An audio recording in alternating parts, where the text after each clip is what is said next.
So when you think about the different people who need to be involved in the fundraising process, sometimes it can be a little overwhelming to think about, oh gosh, do I have to do this all by myself? Or do I have to get other people involved? And what are they going to do? And what am I going to do?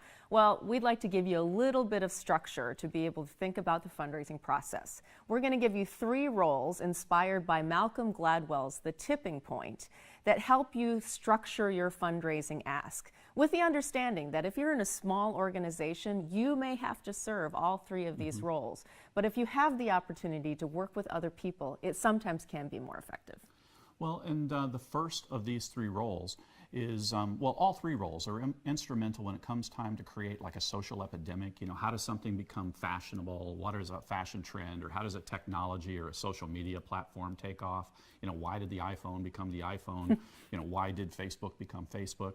Well, it's because there were these 3 roles in the growth of each of these entities, these organizations, these platforms. The first of these 3 roles is the connector.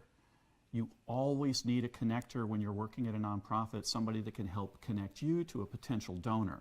And those connectors share a few things in common. One of the things that they share is they kind of know everybody, or at least they know the right people. They know the people that you want to connect with, or they know somebody who knows somebody who you want to connect with. So these are individuals that one of the characteristics they have is that they're trusted. You know, think about it. If there's somebody who wants advice or they want to be introduced to someone, do they call you? Are you that connector who can put them in touch with somebody who can help them learn more or accomplish the goal that they have? Or is there somebody that you always go to? Maybe it's somebody that has worked at your organization in the past, maybe it's a best friend, or maybe it's somebody who just knows everybody. But the key element about the connector is that they are trusted and they can help you get an opportunity to speak with others that you might not otherwise have a chance to. So if the connector opens the door for you, the expert is the person who builds trust because they know everything. And they're the people who are closest to your program. So perhaps it's your executive director or your secretary general or whomever is in charge of your organization. And that's the person who knows how your organization works or your program works inside and out. And so very often they're communicating trust because they know so much. So if someone talks to them, they understand that that person is really the expert in that field and can give you more information.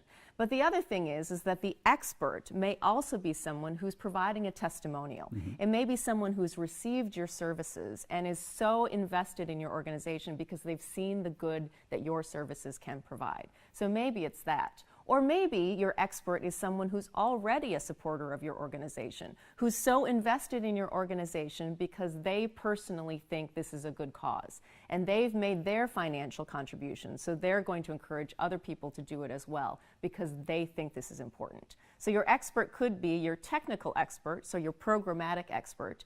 Your expert could be someone who has used your services, so a client testimonial or a beneficiary testimonial. Or it could be someone who already supports you, and so it's a donor testimonial. So we have the connector to start out with to open the door, and now we have the expert who continues to build trust by saying, here's how awesome this organization is. Well, that's great. You've got an opportunity to speak to this donor. You've been able to share an excellent story, but you know what?